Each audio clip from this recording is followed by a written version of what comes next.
Muito bem, aqui no livro de Ezequiel, no capítulo 14, no versículo 1, o título diz: o castigo dos idólatras. E no versículo 1 diz assim: e vieram a mim alguns homens dos anciãos de Israel, e se assentaram diante de mim. Então veio a mim a palavra do Senhor dizendo: filho do homem, esses homens levantaram seus ídolos nos seus corações, e o tropeço da sua maldade puseram diante da sua face. Devo eu, de alguma maneira, ser interrogado por eles? Então, olhem para o pastor para você entender. O que estava acontecendo? O profeta Ezequiel, ele foi levantado por Deus nos dias em que o povo de Israel estava no cativeiro, na Babilônia. E alguns anciãos de Israel que estavam lá no cativeiro se reuniram ali diante do profeta Ezequiel, para consultá-lo sobre o que eles deveriam fazer. Mais ou menos o que acontece quando uma pessoa vai procurar um pastor para perguntar uma orientação. Eles estavam indo até o profeta, mas com o objetivo de buscar de Deus a direção. O profeta era apenas alguém que iria transmitir o que Deus tinha para lhes falar. Porém, quando eles se sentaram diante do profeta Ezequiel, antes que eles começassem a consultar, antes que eles começassem a perguntar para o profeta qualquer coisa, Deus veio em espírito e falou com o profeta. E o que é que Deus falou para o profeta? Eles levantaram ídolos nos seus corações, e agora vem me consultar? Aí Deus faz a seguinte pergunta: devo eu de alguma maneira ser interrogado por eles? Deus fez a pergunta para o profeta. Eles levantaram ídolos nos seus corações e agora querem me consultar. Devo eu dar a eles as explicações, as orientações que eles precisam?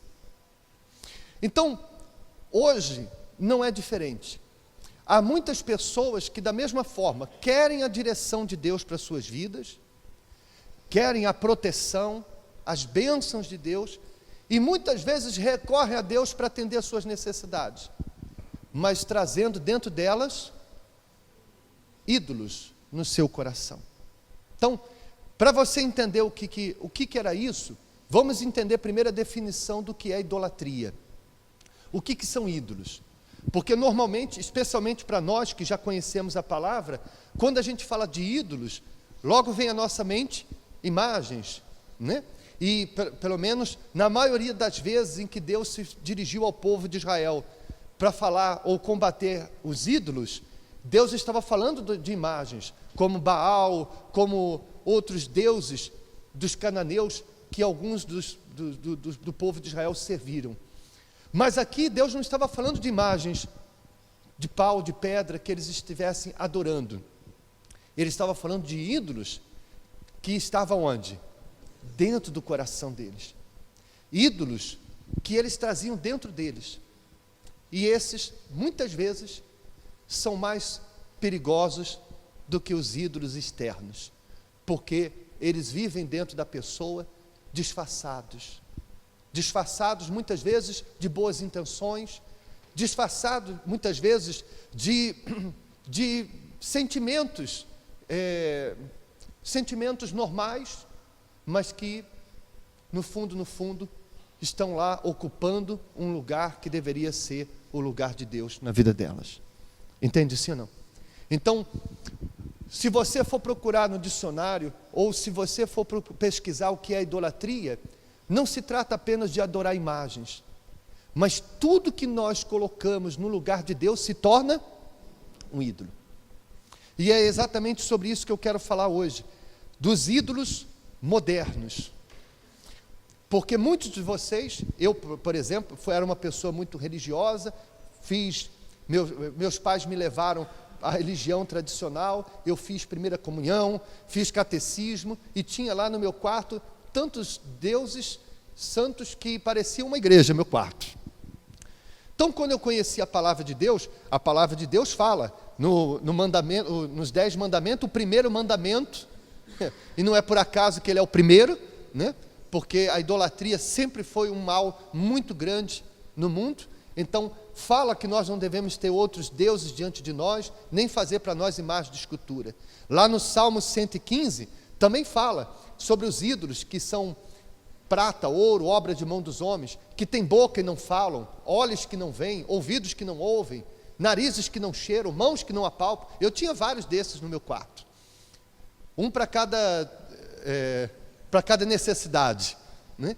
Só que quando eu conheci a Deus, quando eu conheci Jesus, Ele se tornou o meu único e suficiente Salvador. Então eu já não precisava de outros deuses, porque agora eu tinha um que era suficiente, e por isso eu não precisava de mais nenhum outro. Amém? Mas aqueles foram os ídolos antigos. Hoje nós estamos falando do quê? Dos ídolos modernos, que são aqueles que não estão do lado de fora, ou pendurados numa parede, mas estão aonde? Dentro do coração. Então, vamos citar aqui alguns exemplos. Imagine, por exemplo, que eu ame uma pessoa, no meu caso, por exemplo, que eu ame a minha esposa, ou a minha mãe, ou o meu pai, mais do que a Deus. Então a minha esposa se tornou um ídolo aonde? No meu coração. É um sentimento, ninguém vai me criticar por amar a minha esposa, ou por amar os meus pais, é um sentimento nobre. Estaria eu errado se não os amasse. Mas a partir do momento que eu o amo mais do que a Deus, então é um sentimento nobre, mas que se tornou o quê? Um ídolo, porque ele está ocupando o lugar de Deus. É evidente que muitas pessoas têm dificuldade de reconhecer isso, porque as pessoas vão dizer assim: não, jamais, Deus é o primeiro no meu coração, eu jamais vou colocar outra pessoa. Mas não é o que a gente fala, é o que a gente faz. Não é o que nós falamos, e nem o que pensamos que estamos fazendo, mas o que realmente nós fazemos. Então, se eu, para agradar a minha esposa, eu desagrado a Deus, se eu, para não desagradar a minha esposa, eu me sujeito a pecar e desagradar a Deus, quem é o primeiro no meu coração? Eu posso até falar que Deus é o primeiro, mas eu estou fazendo com as minhas atitudes a minha esposa um ídolo no meu coração. Ela passa a ser a primeira. Qualquer pessoa, qualquer coisa que você coloque no seu coração acima de Deus, se torna um ídolo no seu coração. Aquela pessoa que você diz: eu não conseguiria viver sem ela. Aquela pessoa que você diz: ela é o meu tudo. Aquela pessoa que por ela você seria capaz até de abandonar a sua fé, ou até praticar uma fé que se encaixe com os desejos dela. Digamos assim, eu posso até não abandonar a minha fé totalmente, mas eu vou procurar ter uma fé que não crie problemas com ela. Então, a minha referência não é a vontade do meu Deus, é a vontade dela. Percebe, sim ou não? Então, esses ídolos no coração nascem desse tipo de sentimento. Agora, não é só os familiares. Há pessoas que fazem dos seus amigos um ídolo, quando muitas vezes a pessoa, ela, para não desagradar os amigos, desagradam a quem? A Deus. Sabe que aquela amizade está influenciando ela até abandonar a fé, fazendo ela ficar maliciosa, mas ela não quer ficar mal com os amigos. Então, ela está colocando vários ídolos no seu coração. Às vezes, esse ídolo pode ser a própria pessoa, pode ser o seu próprio ego, ao ponto, por exemplo, da pessoa manter um pecado escondido. Por que existe pecado escondido? Porque existe ídolos no coração. Quando é que uma pessoa tem um pecado escondido? É quando a reputação dela é mais importante do que o relacionamento dela com Deus. Então, por exemplo, imagine que eu quero a minha reputação de homem de Deus, porque eu sou pastor, não posso permitir que as pessoas descubram quem eu verdadeiramente sou.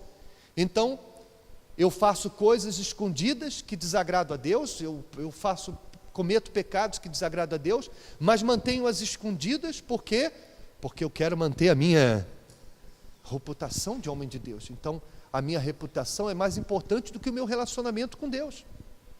Porque se o relacionamento com Deus fosse mais importante, eu não estaria preocupado com a minha reputação, eu estaria preocupado com o meu relacionamento com Deus. Do que adianta os outros acharem que eu sou homem de Deus e eu ser um verdadeiro hipócrita, falso e mentiroso? Não, não é isso que eu quero. Eu quero estar bem com quem? Com Deus. Não importa o que as pessoas falem ou pensem, Ele é o primeiro na minha vida. A minha reputação, a minha credibilidade, o que os outros pensam a meu respeito, não é o mais importante para mim.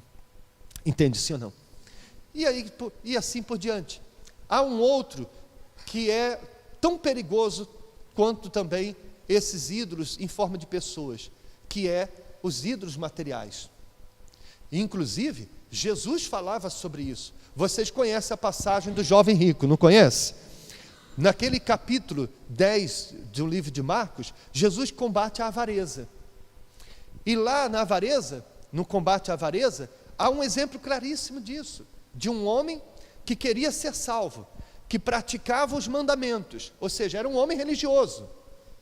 Mas quando Jesus disse, vende o que tem, dá aos pobres e segue-me, ele ficou triste com aquilo, virou as costas e foi embora.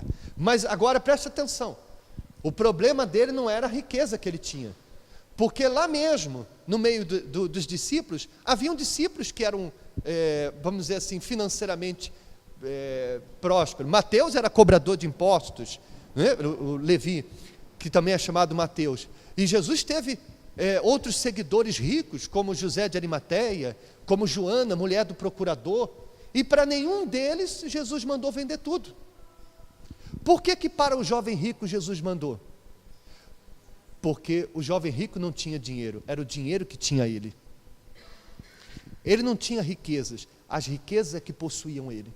E tudo que possui você, ao invés de ser você a possuir ele, é um ídolo.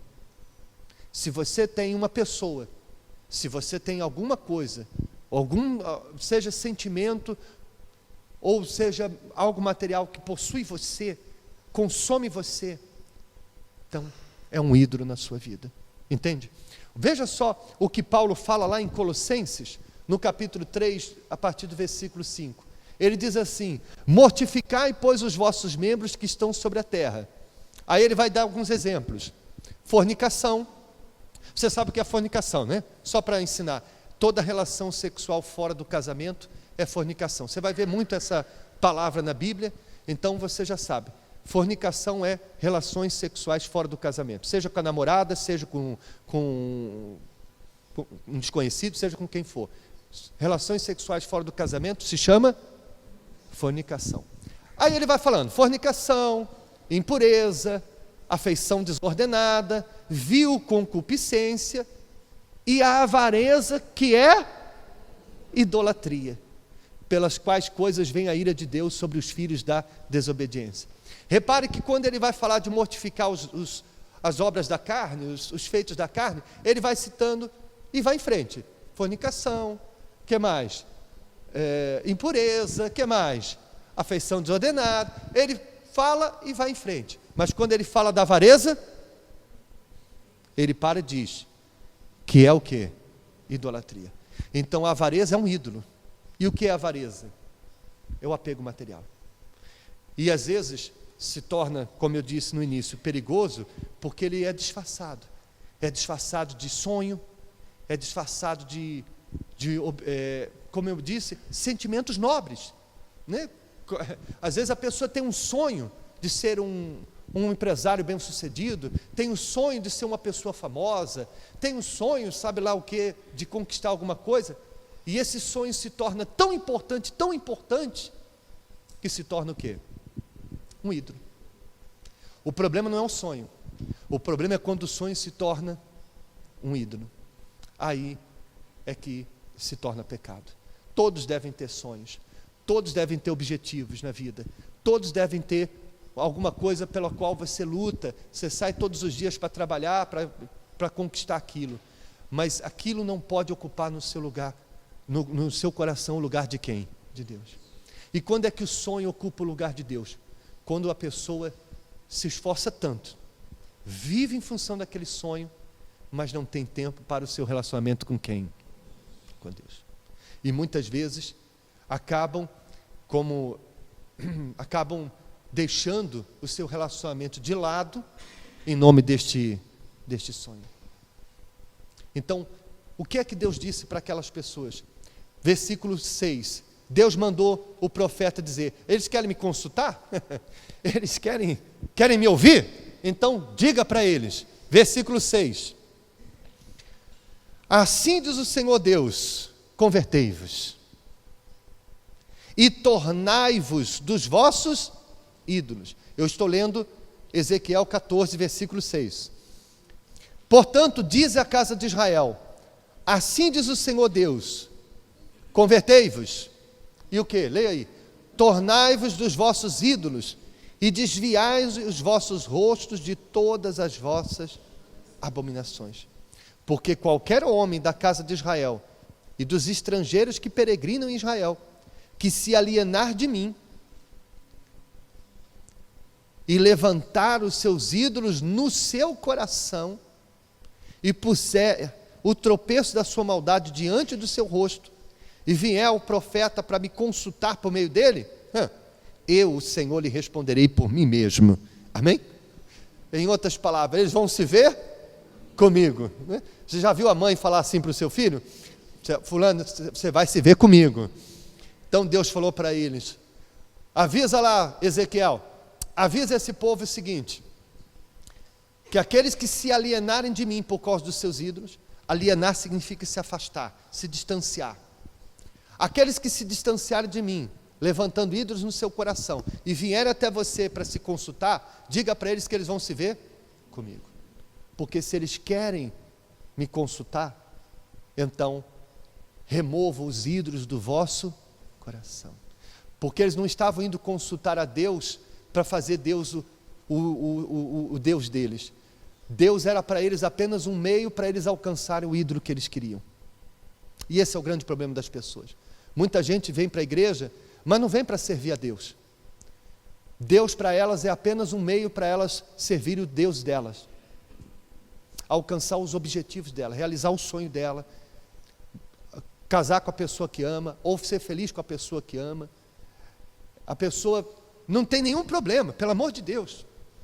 Não há nenhum problema você pedir a Deus para prosperar você, porque Ele é a própria Bíblia que ensina. Ele disse na sua palavra, né? Pedi e dar-se-vos-á, buscai e achareis. Não tem nenhum problema você pedir para ser feliz ao lado de quem você ama, não tem nenhum problema, pelo amor de Deus, porque é da vontade de Deus que você seja feliz com quem você ama, mas você não pode fazer de Deus apenas um meio para isso. Deus tem que ser o seu Deus, tem que ocupar o primeiro lugar no seu coração. Ele não pode ser um meio para você alcançar os seus objetivos. Os seus objetivos alcançados tem que ser um meio para servir a Ele. Ele tem que ser o seu Senhor, Ele tem que ser o seu Deus, senão, esquece, você está na igreja, dizendo que cultua Deus, mas os seus ídolos não é Deus, é o que está no seu coração. Amém? Então, é nobre vamos dizer assim, é correto eu amar a minha esposa, a minha família, o que eu faço, o meu trabalho, amar as pessoas. O próprio Senhor Jesus ensina que nós devemos amar o nosso próximo como a si mesmo. Mas não se esqueça que esse mandamento vem depois do primeiro. E o primeiro qual é? Amará a Deus sobre todas as coisas, né? De todo o coração, toda a alma e todo entendimento. Então, nós podemos amar e devemos amar muitas coisas, mas nunca, jamais, mais do que a Deus. Você pode ter sonhos, objetivos pessoais, deve tê-los, mas nunca fazer desses sonhos e objetivos pessoais um ídolo no seu coração. E se você reconhece que isso está acontecendo com você, não veja essa pregação apenas como uma informação. O que Deus falou para o povo, através do profeta Ezequiel, está falando para você. Se você reconhece que a sua esposa, seu marido, sua namorada, seu namorado é um ídolo no seu coração, seu filho se tornou um ídolo no seu coração. Eu sei que é difícil falar isso para uma mãe ou um pai, né? Se o dinheiro tem sido um ídolo no seu coração, e isso incomoda, porque quando a gente fala do ídolo, mexe com a pessoa. Normalmente, quando há um ídolo no coração, a pessoa não gosta nem de mexer naquele assunto, nem de falar. A pessoa até se ofende. Então, se isso está acontecendo com você, Deus está dizendo para você, Ele quer ocupar esse lugar aí no seu coração. E não é porque Ele seja egoísta e quer ser amado mais do que os outros, porque Ele é Deus. Embora Ele tenha todos os motivos para isso, porque Ele é o Criador. Mas Ele quer isso para o nosso próprio bem. Porque qualquer pessoa que sentar no trono do seu coração, no lugar dele, você vai sofrer. Eu tenho certeza que tem gente aqui sofrendo por amar demais uma pessoa e mais do que a Deus. Eu tenho certeza que há pessoas que estão sofrendo aqui porque amam os seus sonhos, seus projetos pessoais e até as coisas materiais mais do que a Deus. Porque o dinheiro e as pessoas são péssimos senhores. O único Senhor que nos faz bem é Deus. Então, quando Ele diz que Ele deve ser o primeiro no nosso coração, é porque só assim você vai se sentir preenchido, só assim você vai se sentir feliz, só assim você vai se sentir amado de verdade. Porque quando uma pessoa ama alguém mais do que a Deus, ela ama tanto, suga tanto e nunca preenche. E aí está sempre reclamando, se sentindo que não é amado, se sentindo que não amam ele ou ela o suficiente. O problema não é o amor da pessoa que não é suficiente. O problema é que você está querendo preencher no seu coração algo que a sua namorada, noivo, esposa, marido não pode preencher. Não adianta. É a mesma coisa com o dinheiro. A pessoa, quanto mais tem, ela mais quer ter, né? Quanto mais sonho ela realiza, mais sonho quer ter, e não tem nenhum problema. Mas o problema é quando isso começa a lhe fazer mal. Por quê? Porque ela quer preencher o vazio do coração dela com sonhos realizados e não consegue. Só Deus é grande o suficiente para preencher o vazio da nossa alma. Por isso Ele tem que ser o primeiro na nossa vida. Então, faça isso porque você ama Deus e faça isso porque é a melhor coisa para você. Amém? Então, fiquem de pé, por favor, em nome de Jesus.